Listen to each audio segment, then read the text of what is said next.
Hey everyone, and welcome to the latest episode of the official QRL Show live. I am here with Michael Strike from the core team. We are coming at you live, and it's good to be here. There's been quite a bit going on. Obviously there's ups and downs with quantum news coming out. I would say, Strike, this may be a week or so quiet period, but even the quiet periods seem to have a lot going on, and we're going to be covering a bit of it in this episode. So, to for those that are with us, obviously those that are accustomed to the show, we kind of cover the blend of you come for the crypto, stay for the quantum, and in this live show format, we kind of blend topics around quantum progress, crypto, the direction of where it's headed, and where QRL importantly plays a role within that. For today's episode, we'll be covering a couple pieces of news, starting from Coinbase's quantum advisory publishing, a position paper on quantum. Scott Aronson coming out with, a warning on his blog. INQ coming out with some news, a couple other pieces. But Michael, first off, it's good to have you with me. And well, what are you excited to talk on within the last few weeks? Yeah, so there hasn't been a whole lot of news, but there is a topic about Q Day that we're going to talk about today, and it's been driving me insane just listening to the narratives about it. But we're going to talk about that, and Okay. we're going to bring some truth. We're going to bring some So truth to the noise. yeah, so for the viewers that are with us, if you stick around to the end, what are you gonna? We're gonna cover a couple of those really exciting, kind of a few of those pieces that are pressing in the news cycles. But on the Q Day one specifically, why should someone stick around to the end of this live episode? What are we gonna cover? Everything that you just talked about. Specifically, where when people are talking about Q Day, what they're saying and what reality is. And I'm going to draw some interesting historical analogs that I've been thinking about honestly for weeks or years. Yeah. And we're going to dispel some of the things that don't quite make sense. So stick around for that. Perfect. Well, I will. What I'm going to do is to start out for format wise, what we like to do is we like to, kind of start out with a little bit of quantum news. We'll get into sometimes there's a blend of crypto in that. We have our Superposition Society, so that's kind of the our Q&A section, both pre-vetted questions and then a few live, depending on how many are coming in. A little quantum on wrap and wrap it out from there. But for quantum news for the past few weeks, we'll start out here with talking on Coinbase. Many watching this are probably familiar. If not, you can open up an additional tab while we're talking and note down to look into it. But Coinbase formed an advisory council, independent in quotes, and they just recently this past week published a kind of a high level position paper. Obviously, as Coinbase is a leading place in the US. Obviously, they're not going to have the strongest of opinions, but I feel like within this, they're still, saying things. I mean, the big headline here is, okay, crypto is safe today, but the industry overall needs to begin preparing. Michael, what's your hot take on this one? Maybe I'll piggyback on that a little bit, but kind of the piece speaks for itself in terms of what they're sharing. What do you got on this one that you think is noteworthy in terms of the viewers, whether Crypto someone's with a safe project today. or yeah. Yeah, crypto is safe, but we're forming an advisory committee. It seems to be a recurring theme that's been continuing. Sufficiently powerful quantum computer. Oh, that was actually our original terminology before. Are they watching QRL content strike? I see a lot. I have been seeing a lot of terms, ideas, and themes from our content from a few years ago that seem to be recycled, which uh, seems a little bit above statistical randomness, but it doesn't exist yet. That kind of product threat in crypto. Yeah, that's all true. A lot of this has to do with Y2, excuse me, the comparison between Y2K and what people are calling Q Day. So we'll be talking about that. And we'll get into that in a few in terms of there's quite a, we're comparing two very different things in that, when people make that Y2K comparison. But here, is there anything in terms of Coinbase specifically? Obviously, they have a lot of, the majority of the projects that are, listed on there are not post quantum secure. None of them don't even have a plan to. So obviously they're, Over they're 99%.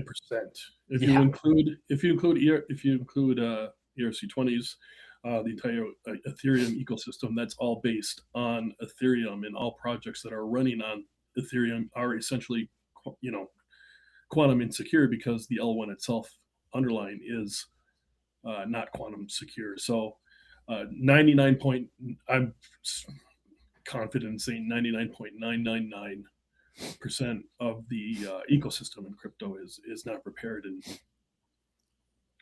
Yeah, doesn't they're and a lot, and all of the Ethereum projects are of course dependent on Ethereum's success of upgrading the underlying L1. So yeah, yeah. we'll get to this in the Q&A section, but we just had I question a couple days ago from they wanted to keep it anonymous because they said they're a part of a top 25, top 50 ERC20 project, and they were saying pretty much internally that there's a subset of their team that is silently kind of agreeing. They're their developer that's involved with a pretty notable project, and they said, hey, a couple people on my team, when we talk about quantum, at a closed door dinner, we're all kind of like, okay, this is an issue.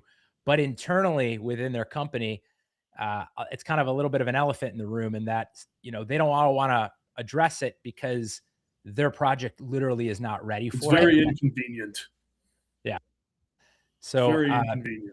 yeah, so that one, I think if you haven't, if you're watching this right now, whether you want to screenshot this Coinbase Quantum Advisory, if you haven't already read it, check it out. Obviously, it's bit higher level, just broad piece, but I think it's still important. Stay on It that came out slide for last. just 1 sec. Yeah, please.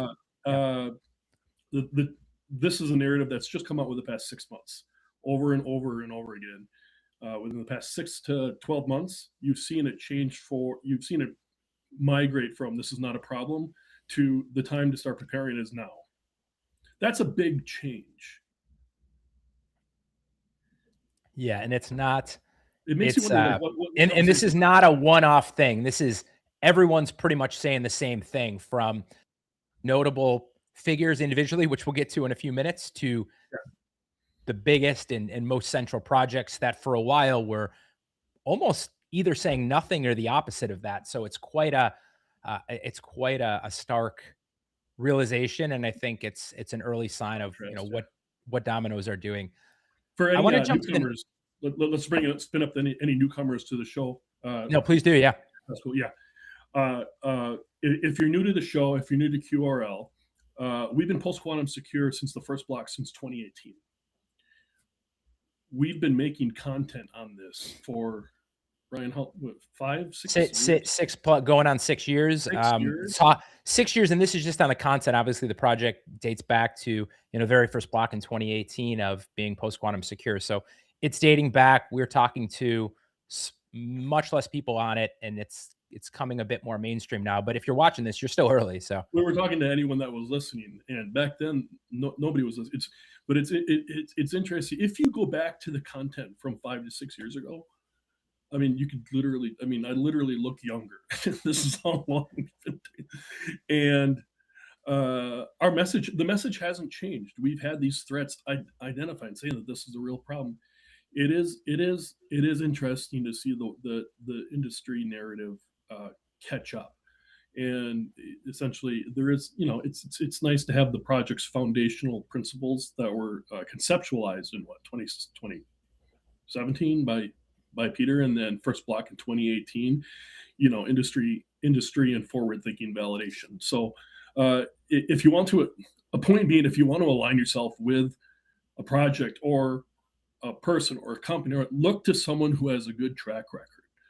And if you look back at our earlier content, we've had the same message. It really, it hasn't changed. It hasn't really changed with any degree of substantiality. So go ahead. No, I'm in agreement on that. Speaking of messaging and warnings getting more serious, I'd like to jump to this right here. This was a piece that we looked at. I think I'm not sure the Uh, exact when this came out, but this is what you're past looking at 12 here. hours, Is yeah, just went hot off 0 the day. press, pretty much. This is from Scott Aronson's blog.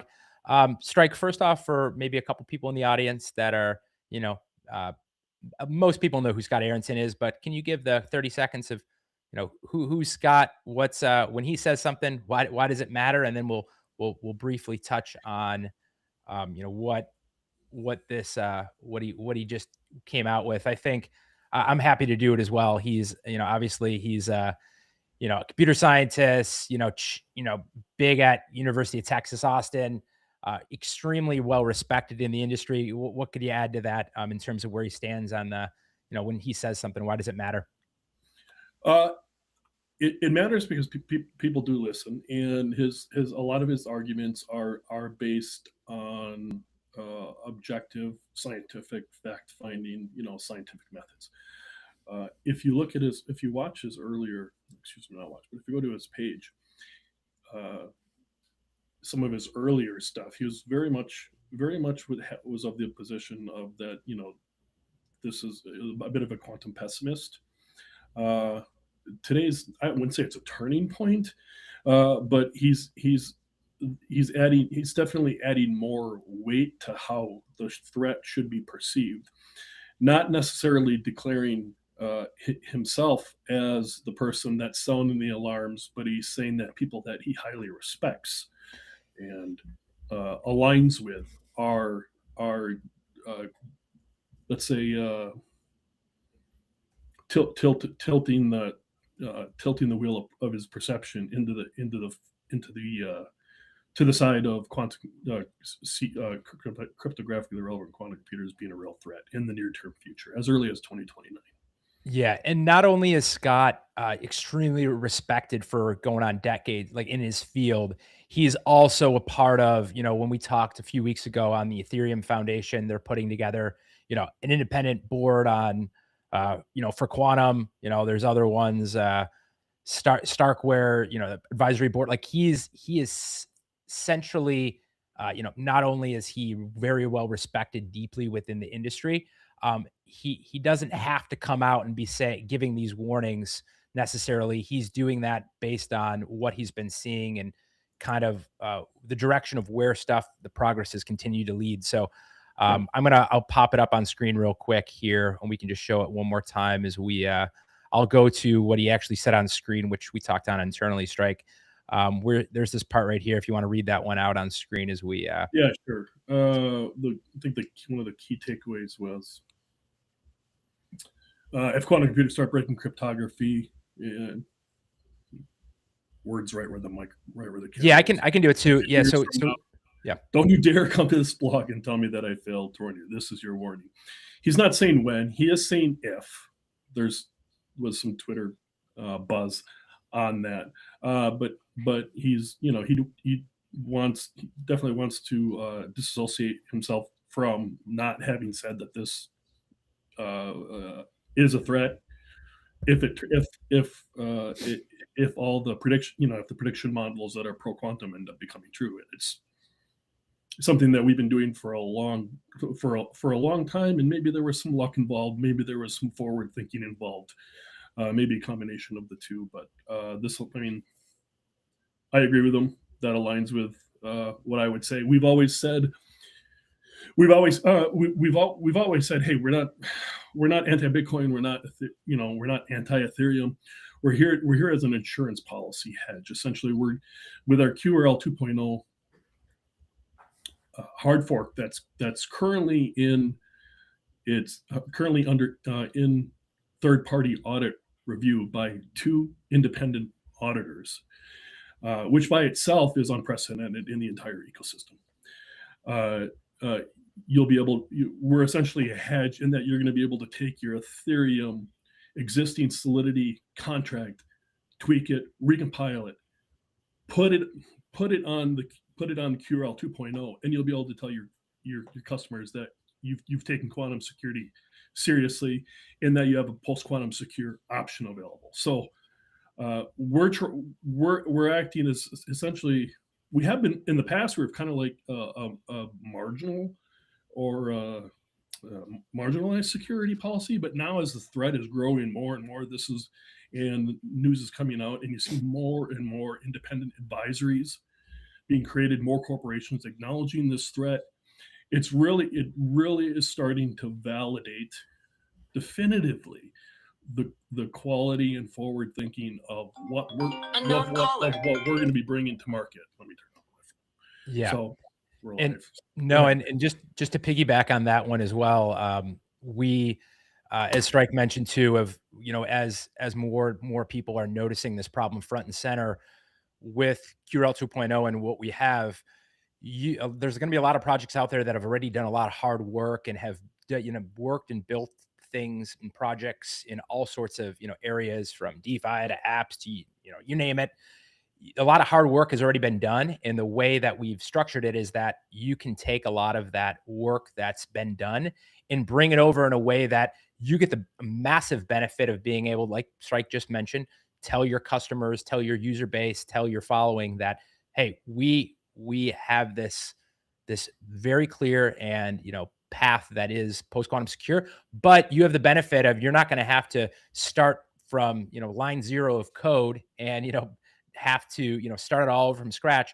You're going to be able to pour it over, grab that post quantum forklift, lift it over, bring it over. Yeah. Your project gets a shiny little bow on it, and you'll have to obviously, there's some tweaks and some adjustments in there, but it makes way more sense in terms of the headaches and worry if you wouldn't have that. And Take your so over the EVM, coming run it months, on you're going to be Strike, just piggyback on that.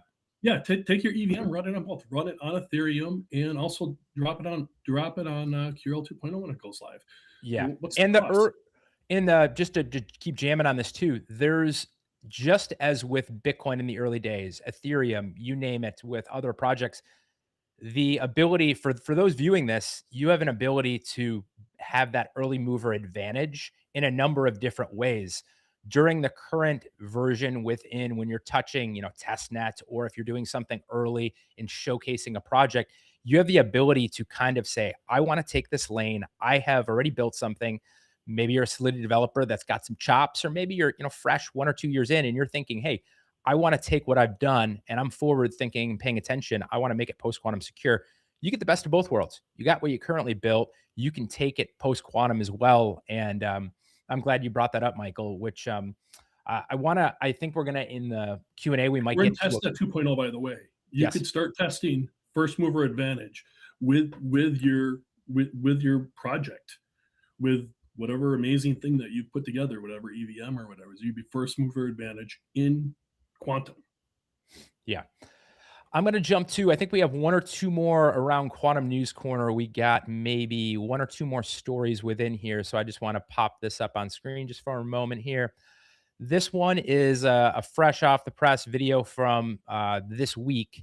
This is for IonQ's, World Quantum Day. They released a talk.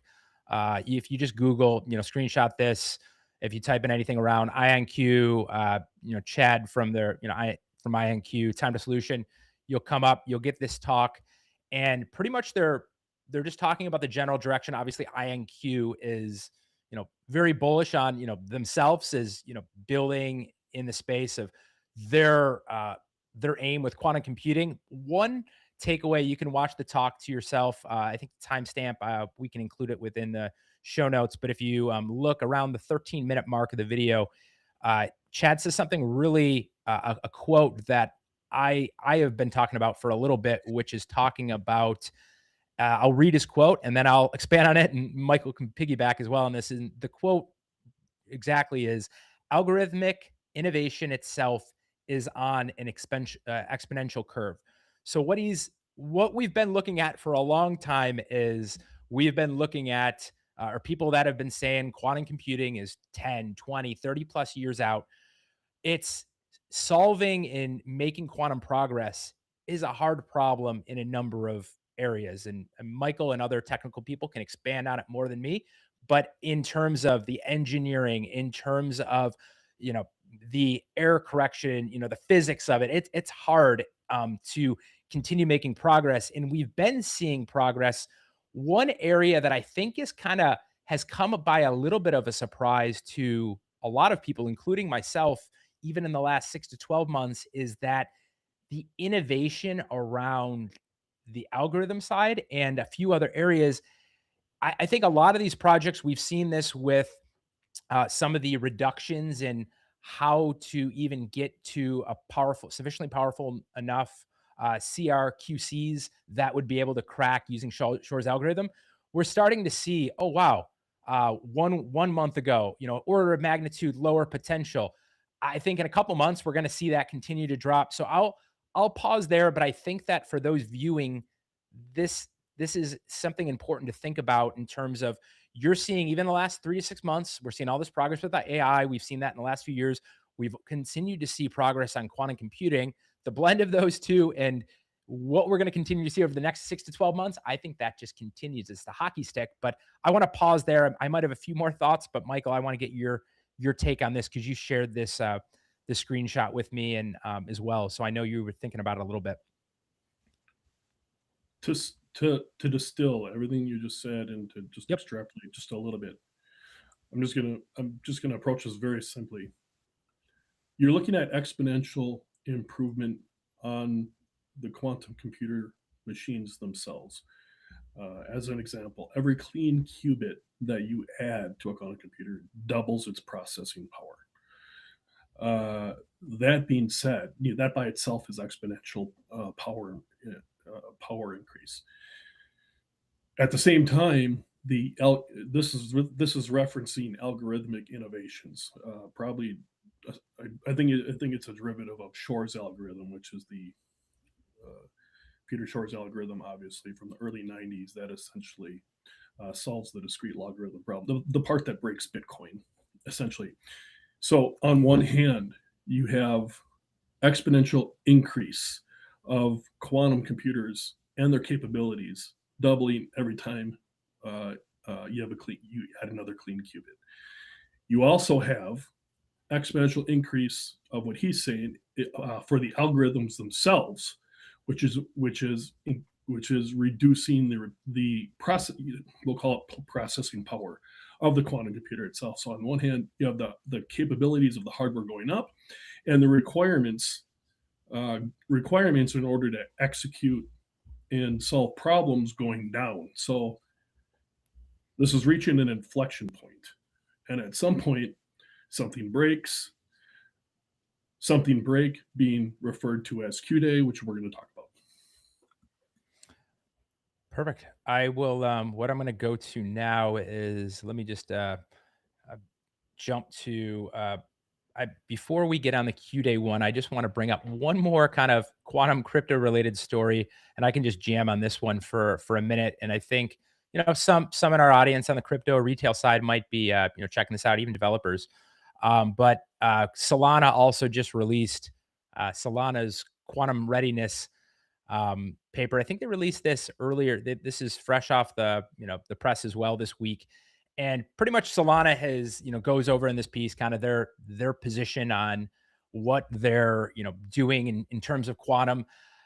They say kind of the recap here. I'll just put it on screen. Is hey, we're going to continue to quantum research, keep evaluating Falcon, which that's I could talk on that just for 30 seconds, but it's kind of to me this announcement of what they're saying is me. I read it as a little bit of they're sitting on their hands a little bit, and I think for a project such as Solana, they're one of the most vulnerable projects, for a number of reasons, due to they have exposure to the public keys.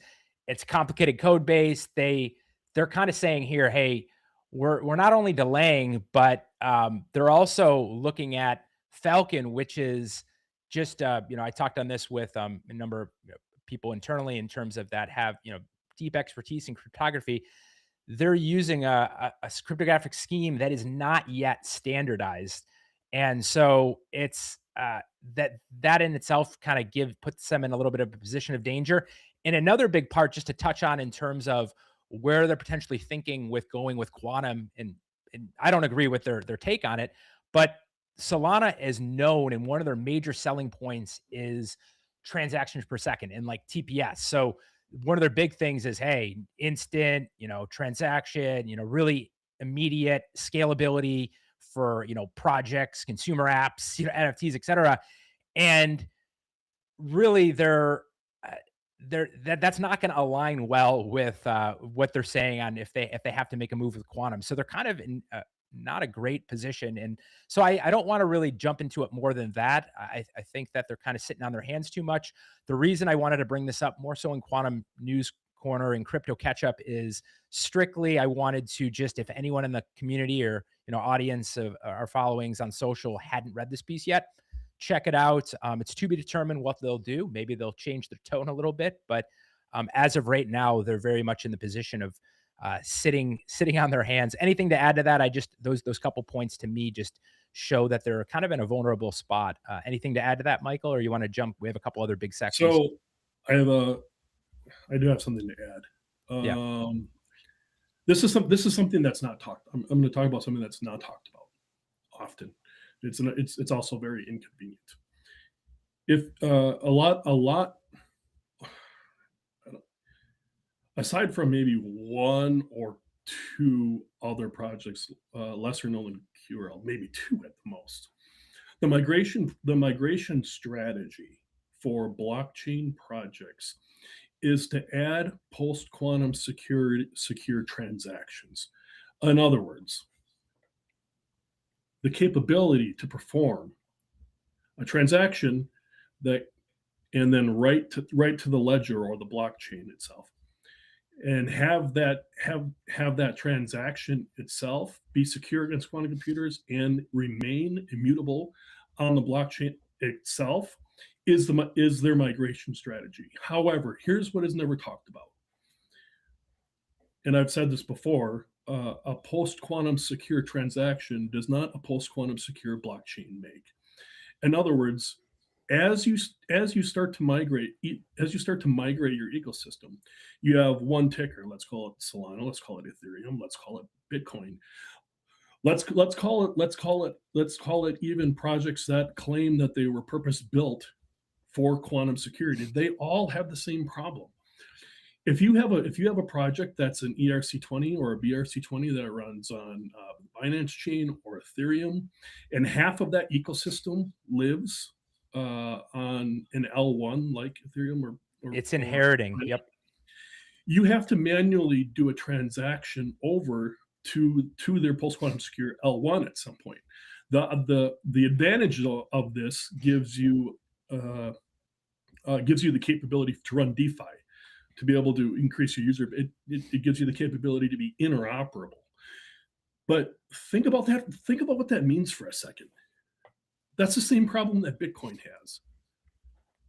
Bitcoin, assuming, let's say, BIP 360 is implemented and post-quantum secured DSAs are put into place, you have to perform a manual transaction and make your Bitcoin post-quantum secure.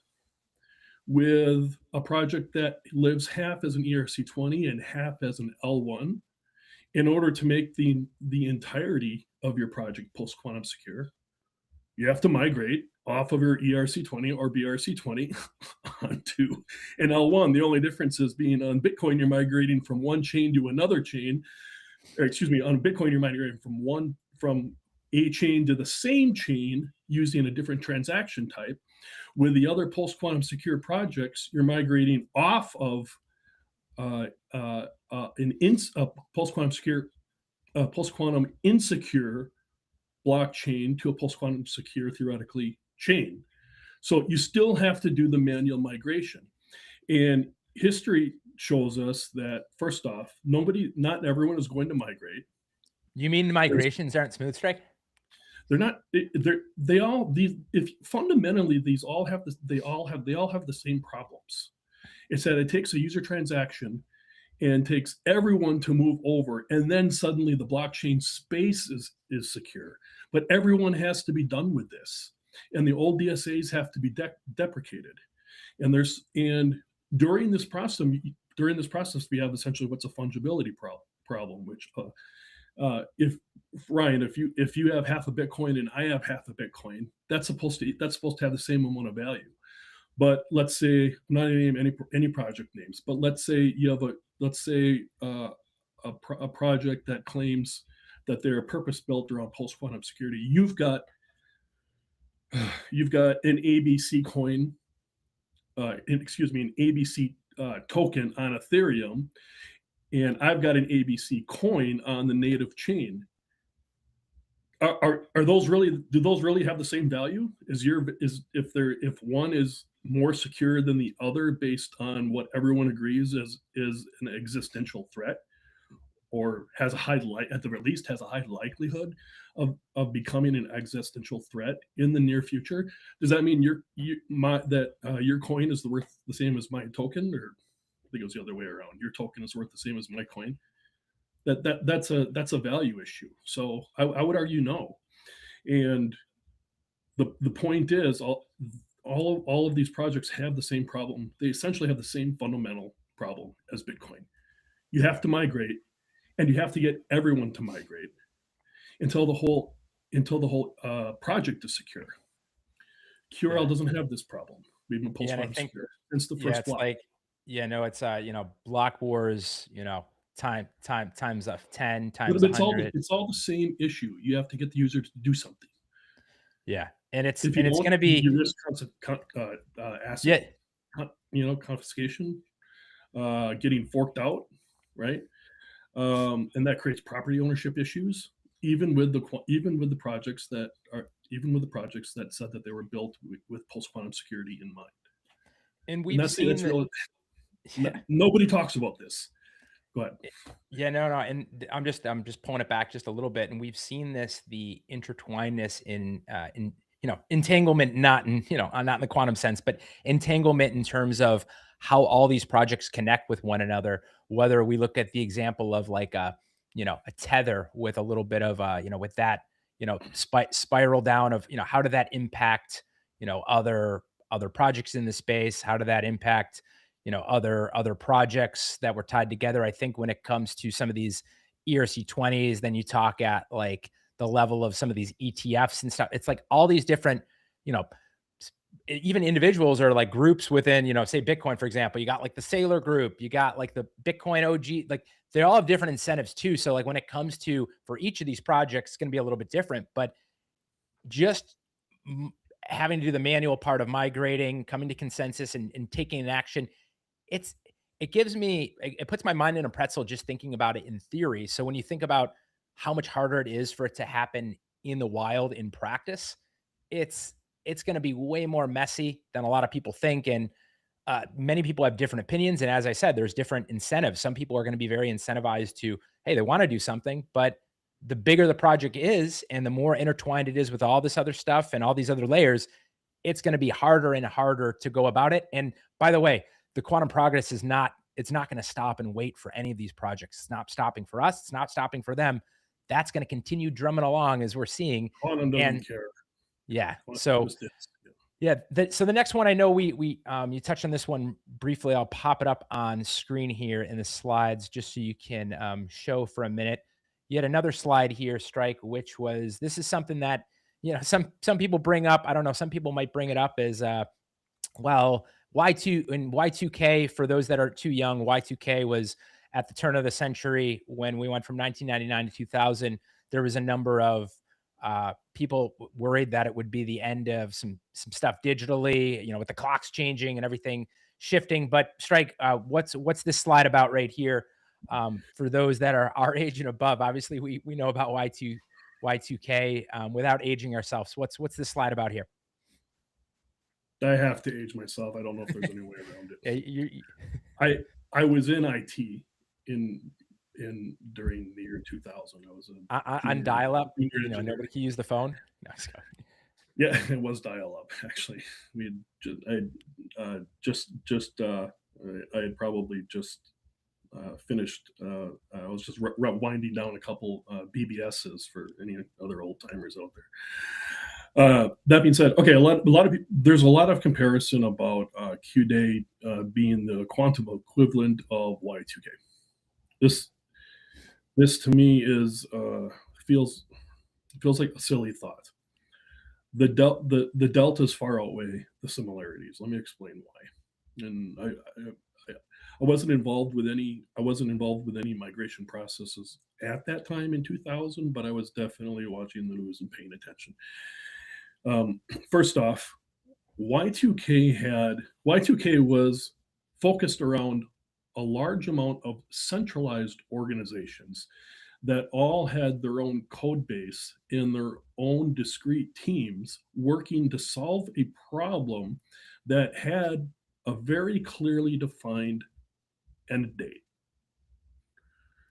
or Yeah, supposed date being, we know at December 31st at midnight, this is taking place. Exactly. We all knew exactly what it was. It was all over the CRTs. And it and that's just completely different than the decentralized ecosystem when we're talking about blockchain. Everything was centralized. All IT departments were focused on resolving this problem. Here you have decentralized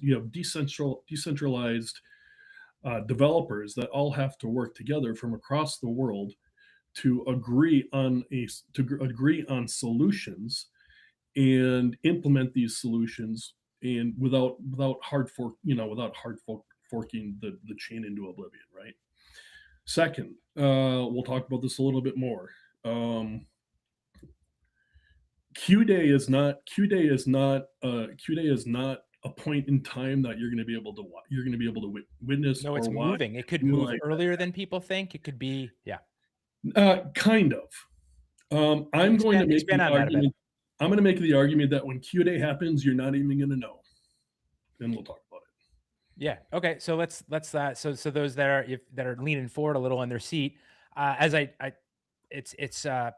of the thing of, just like you said, on a set date in the future. We can't say, hey, it's going to be on this exact date. How do you see that? We knew all the rules of the game. Yeah.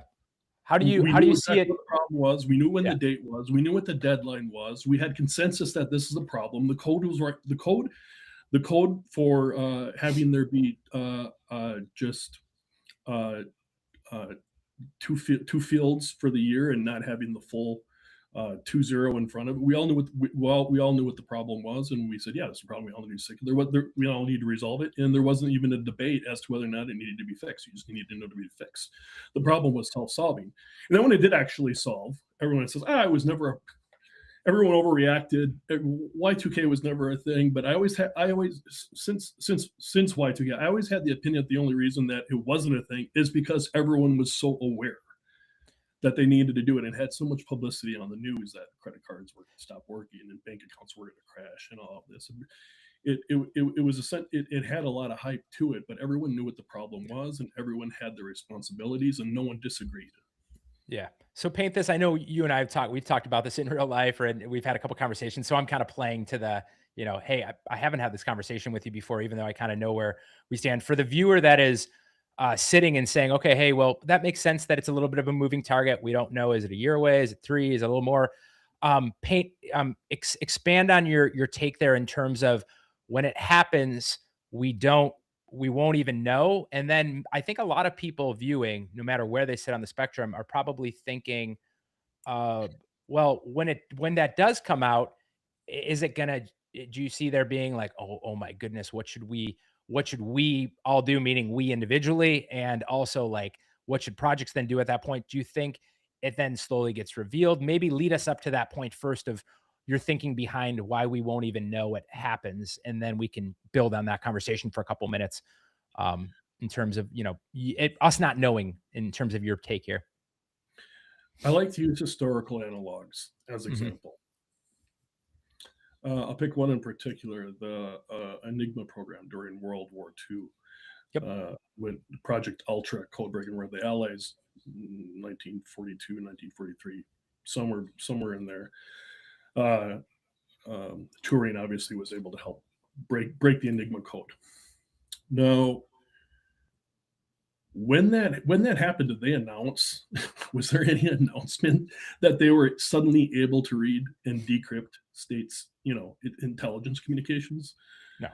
Or was it kept under secrecy as long as possible, and the information was used as strategically as possible in order to retain the secret for as long as possible in order to derive the most value. Well, obviously it's the latter, right? So I would argue that the quantum computers, and this part is a little subjective. It's my opinion. I would argue that the most powerful CRQCs are likely being developed in secret. We really don't know what the progress of those are, and I've used the iceberg analogy in the past, that it's what we don't know that's probably more important than what we do know. So with that being said, projects that are developed in this secret, and there's a bunch of historical analogs like stealth technology from the 1970s, submarine German U-boats, satellite reconnaissance, things like that. All of these technologies that took a great amount of resources to develop in order for intelligence gathering were kept secret. I'd also pose the argument that information is more valuable than printable fiat or essentially intelligence. State secrets is more important than dollars or fiat or something that can be easily printed or inflated into obscurity, right? So if you can accept that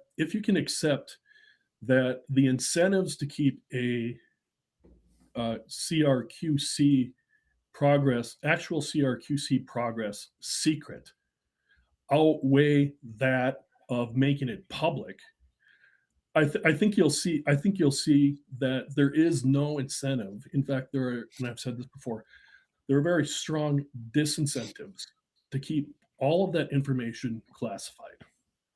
So what does this really mean? Okay, then why? How could we not know if a CRQC was being used? First off, for those that are viewing, a number of you know what CRQC is, but that's cryptographically relevant quantum computer. So that's when a quantum computer is sufficiently capable of running Shor's algorithm and breaking the encryption. Keep going, Strike. I just wanted for the couple audience members. Yeah. Thanks.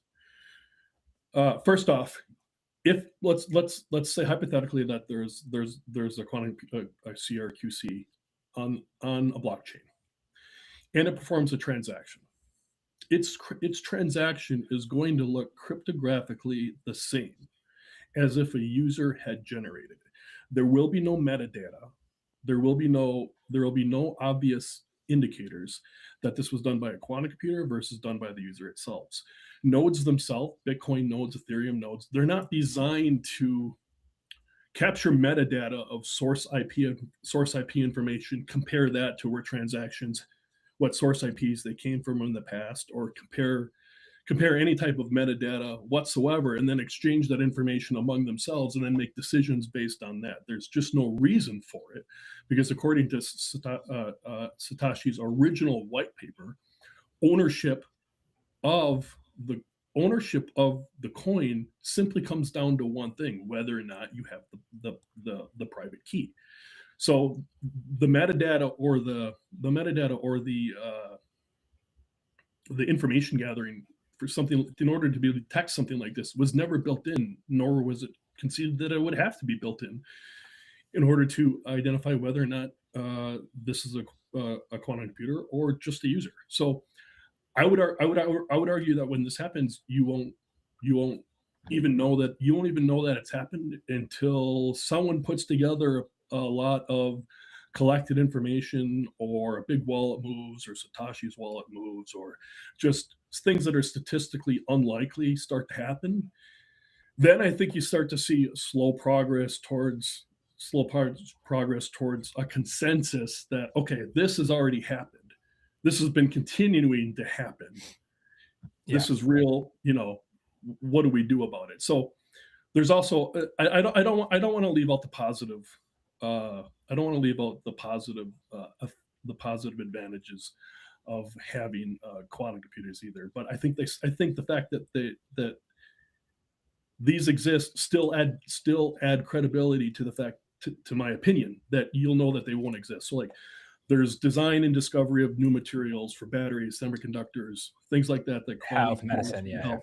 can help drive efficiencies. There's financial modeling, there's AI acceleration, there's climate modeling, there's computational biology. These are all non-cryptographic use cases for quantum computers. But let's take those into consideration. For example, if you have an advantage in those areas, that's a very capital event, or capitalizable. That's a word. Event. I mean, right? major in terms of what it unlocks, but it can be net positive on the world. Like, let's use an example of quantum computing allows, capabilities allow progress on health or science or climate front. Those are positive things. On the crypto, we're looking at one humanity, just non-cryptographic, non-cryptographic, but at the same time, that gives you a marketplace advantage. Yeah. Which can be argued that that's proprietary intellectual property, which gives you the marketplace advantage, which obviously you can capitalize, which I think even from a non-cryptographic standpoint, adds to the argument that if you have one of these things, you're not going to let people know. Yeah. It's like some of the early, hedge funds and quants. It's like with using, the best in software going back a decade or two. It's like when, what you used to do on, making phone calls, pen and paper. And then it's like you start going into spreadsheets, and then it's like, then you're, all computer run program now with AI, but same. So it's like there's a lot of positives that come with sufficiently powerful. I don't want to be a doomsayer. Yeah. But with that comes we're talking specifically on, an industry that's trillions of dollars, though, where if something is not done and preparation isn't handled in the right way, there's a lot at stake there. So we've been, as we talked on, as Michael said, for a number of years, we've been talking at these same lanes. We've been saying this. So just to, to wrap up, 2.5 trillion, right? Yeah. This is just blockchain ecosystem. Yeah. So to kind of wrap up that point on, if you are at home evaluating, you're in your office, maybe you're in your earbuds, you're kind of, you got your work day and you're like, I just want to listen. Want to be forward thinking about quantum. Think what Michael just used. He used the analogy of, an Enigma, World War II with Turing, of there was, it was that information when it came out of what that unpacked, and, the ending of World War II and the impact that made was huge. But until that happened, a lot of people didn't know that the progress had been that big until it made that big difference. Right now, we're already seeing a lot of quantum progress coming out of public stuff. Google coming out with their paper. You have all these, notable companies and individuals coming out and saying, hey, this is my stark warning. This is what I'm saying on this. And this is public. What Michael has alluded to is there's probably that much or more that is not public. So if you're doing your homework at home, look at what the direction of what has been said over the last 6, 12, 18 months.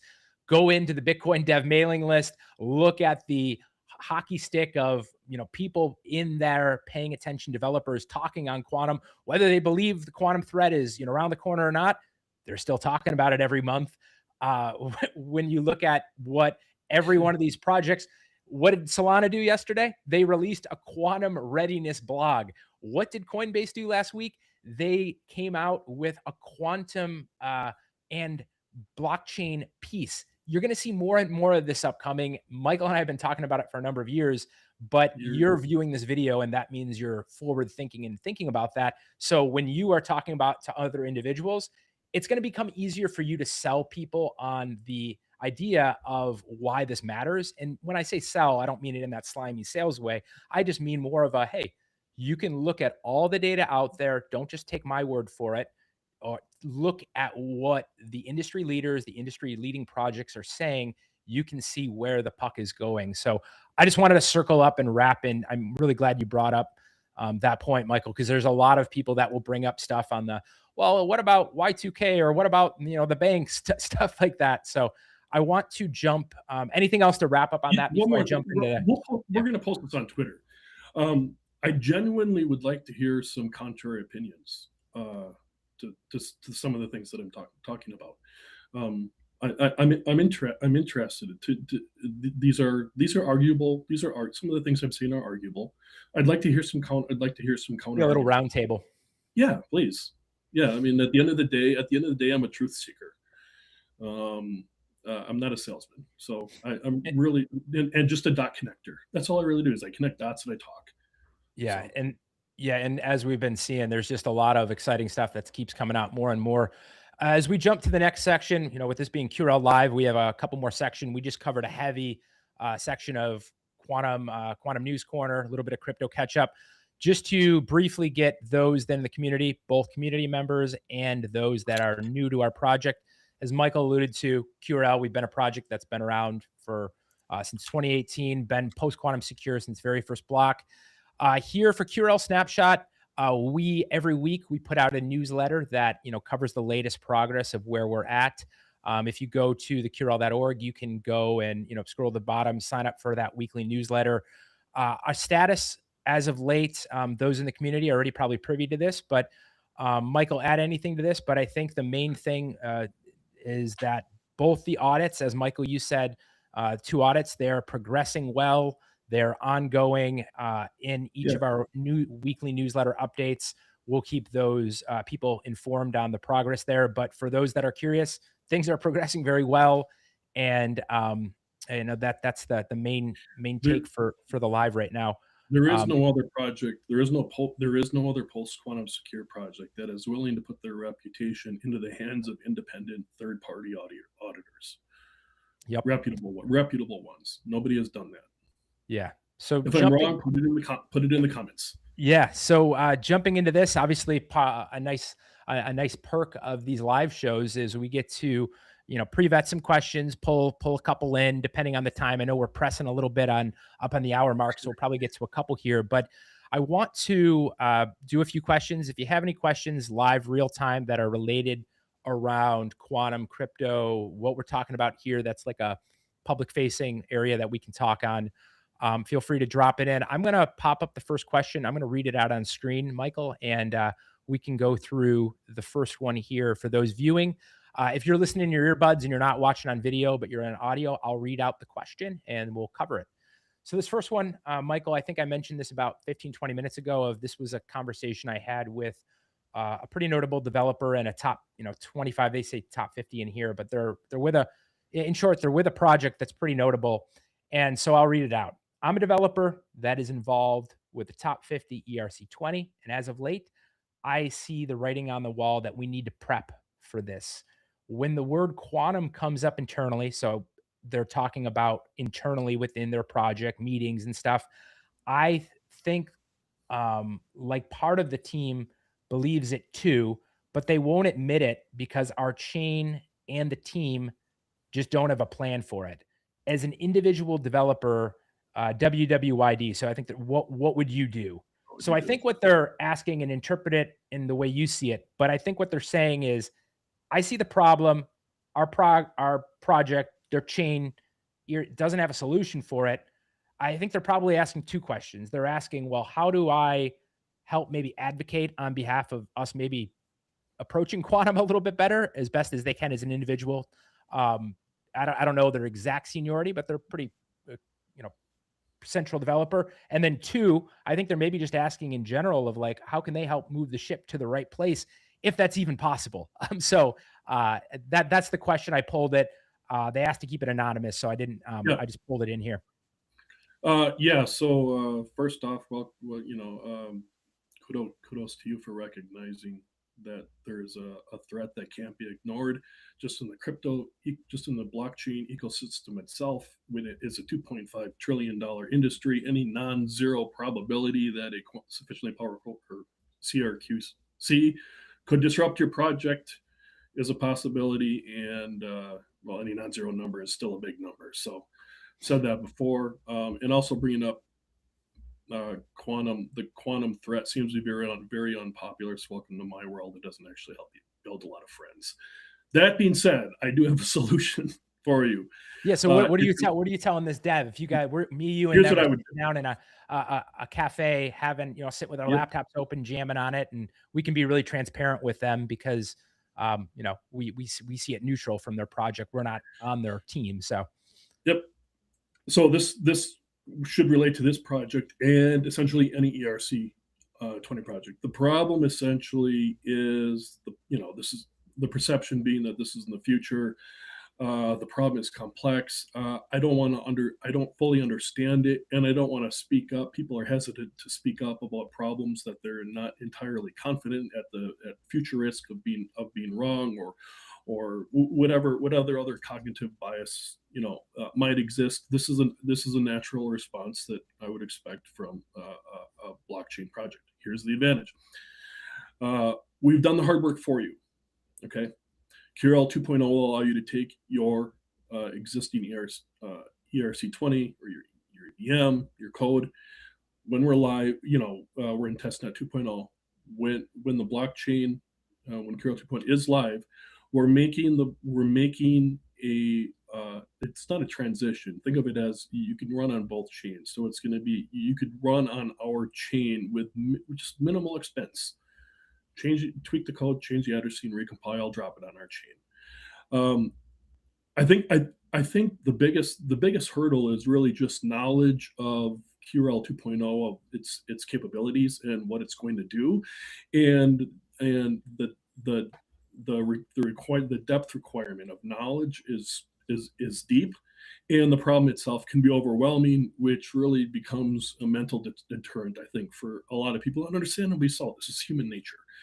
But what we've done is we've maintained the same essential solidity code base. So you don't need to spin up new devs or anything. They should already be able to do this. yeah, And download the testnet, drop it on our testnet, and you could start testing today. The point is the cost is low.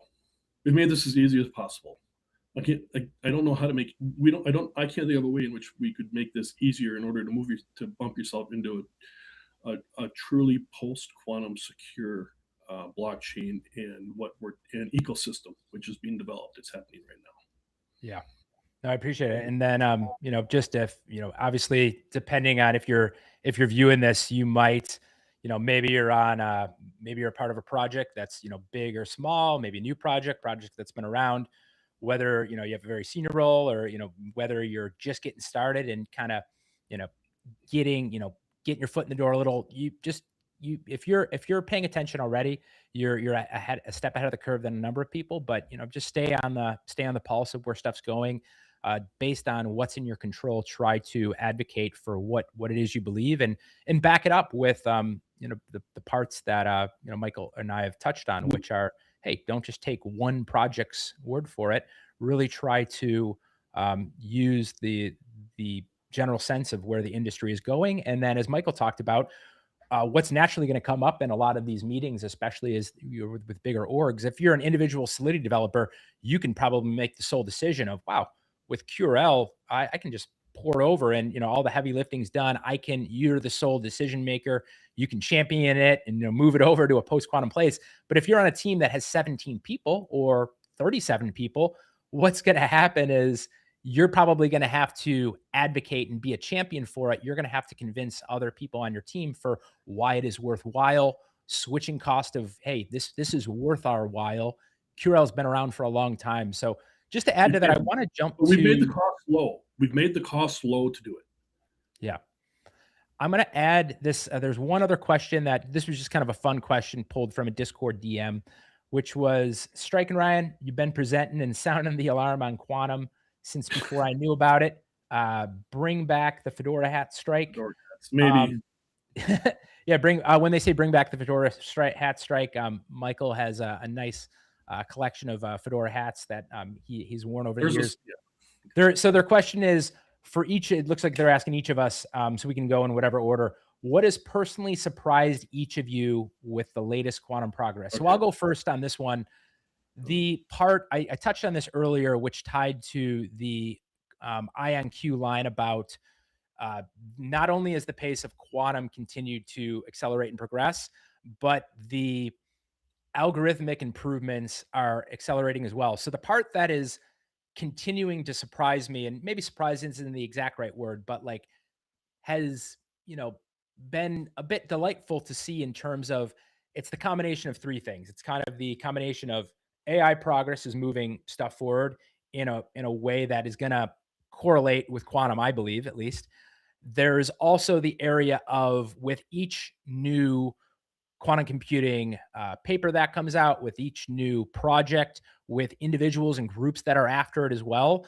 I think with each new novel approach and uptick and them showing, hey, this is a new approach, I think what's going to happen, and I mentioned this internally within our team, that I think we're going to see a bit of a moment, which I will use the story. Maybe it's applicable to some people, but we're going to go back many years to the middle of the 1900s.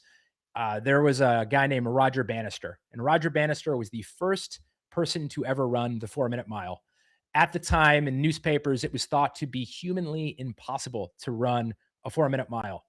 Roger Bannister, as soon as he That is accomplished impossible this for feat, me. yeah, as soon as he accomplished this feat, within a year, the many other runners accomplished the same feat. So obviously, we're not talking about human psychology here and human potential and capability. We're taught there's obviously a lot of physics involved and engineering in terms of quantum progress.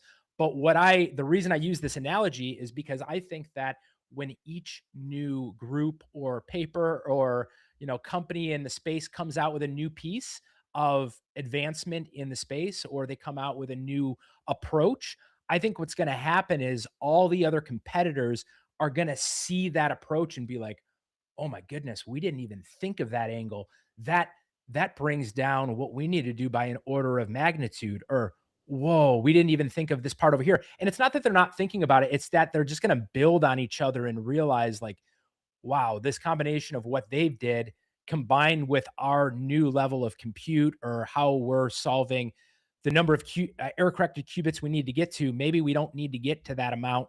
Maybe it's an order of magnitude lower. So that's the part to answer the person's question on what are you personally either surprised by with the quantum progress. It's kind of all of the above with those few. So I'll leave it there. I think my answer is going to evolve over time. But that's my hot take on it as we wrap out this Q&A question. What about you, Strike? What's surprising you, or what have you been seeing that When I you're started surprised thinking by? about this problem about 7 years ago and making content for it about six, I did not anticipate AI and its capabilities about 4 years ago. Also, when I envisioned this problem 7 years ago, this seemed like an organic path for technology to take. I'd actually first heard of quantum computers in the late '90s, but had ignored them just as a trivial curiosity. But I started just notice an uptick in trend, and I started looking into uh, its association with Bitcoin. Actually, I've been in Bitcoin since 2013. Um, but I didn't expect AI, and AI is going to connect dots in ways faster than it already is, connecting dots and solving problems faster than we can. It's going to be rewriting. It's going to be helping rewrite quantum algorithms. AI is already going back to old secure ERC20 code and finding vulnerabilities and stealing funds from Ethereum from tenured code that's been sitting there for long periods of times that using exploits that humans just never thought of. So I didn't expect that. AI was a surprise. Yeah. Yeah, no, I think more to come on that as we kind of wrap up the live show for today. Michael, we touched on this a little bit at the beginning, but as kind of what we call kind of a quantum on ramp. Some of those viewing this episode live or viewing it over this week are already involved in the community, but there's a subset of people that are brand new, whether you are fully non-technical and maybe you're just looking at dabbling on the retail side. Maybe you're someone that's technical, you're a builder, you're a developer, and you're building, Solidity, you're a Solidity developer, you're comfortable with, smart contracts and stuff. And you're thinking about, hey, what do I do next? What's first off, what is our project? I'll pull up the QRL.org on screen, give people a, wrap up sense for what we're about, what this next iteration where we're going with mainnet upcoming with QRL is, and then that'll help close us out for the day. I think that would be a great way to finish it for the live. Oops, Michael, I think you're muted. Yep, can you start over? Sorry, thank you. Download testnet 2.0. Get started. Do a first mover advantage and do a pure quantum space. Perfect. Questions? Jump into Discord. Man, our community has been in there for years. Some of them are originals from before I was even part of the community. Yep. They're happy to help. Really enthusiastic, very knowledgeable, very smart people. Perfect. That's what I would do. Yeah. Nope. Yep. So right on the screen here, I'll read it out for those listening on the earbuds. The QRL.org. Obviously, you can check out stuff tied to testnet, wallet.theqrl.org.